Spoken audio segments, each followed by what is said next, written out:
What's going on? It's your boy Scott from KONIG, and I'm back with another video to give you some information about wheels. So make sure you watch this thing, tune in, we're gonna tell you a whole bunch of wheel stuff.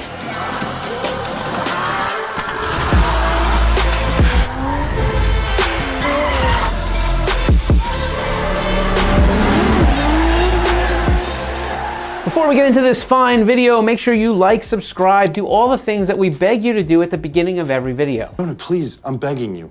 I'm begging you. So today's topic is drop center. Why don't we try something different this time? From now on, let's turn this into a drinking game. You're drinking? Every time we say drop center, you take a drink.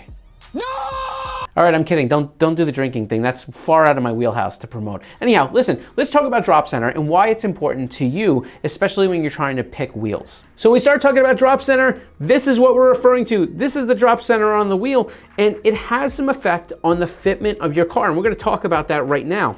Okay, so one of the first things right off the bat that we can tell you is that when you have a drop center, the size of this actually makes a difference.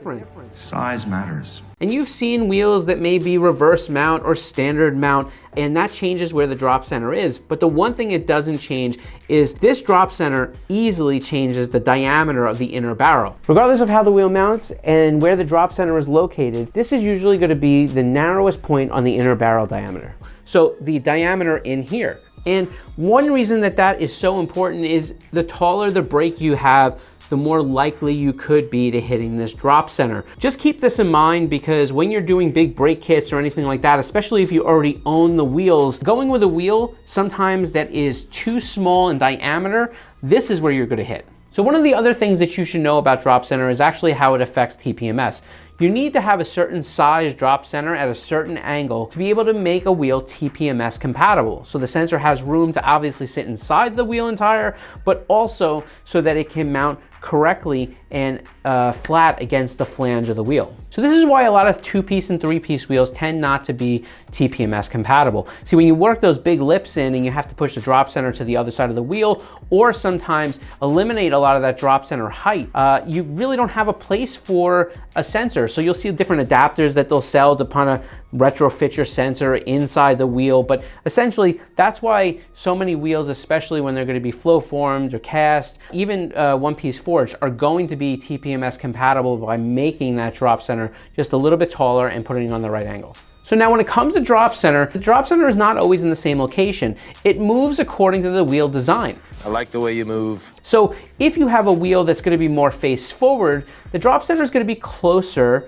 toward the front of the wheel. But if you have a wheel that may have a lip and the spokes are pushed back far, obviously the drop center is going to be more toward the center of the wheel. So this means that you're going to experience that narrowing of the diameter on the inner barrel side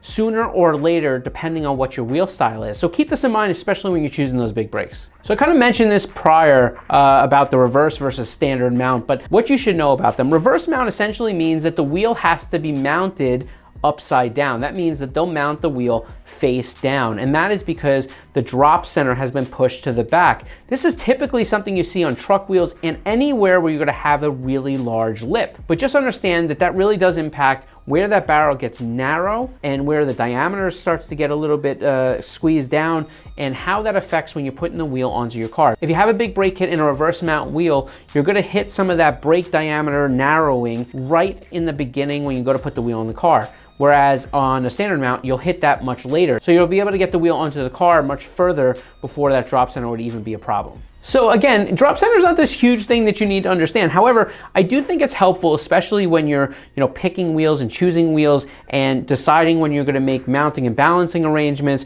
or if you're going to be putting a big brake kit on the car. All right, so drop center, not super interesting. Maybe this is a PSA. The more you know.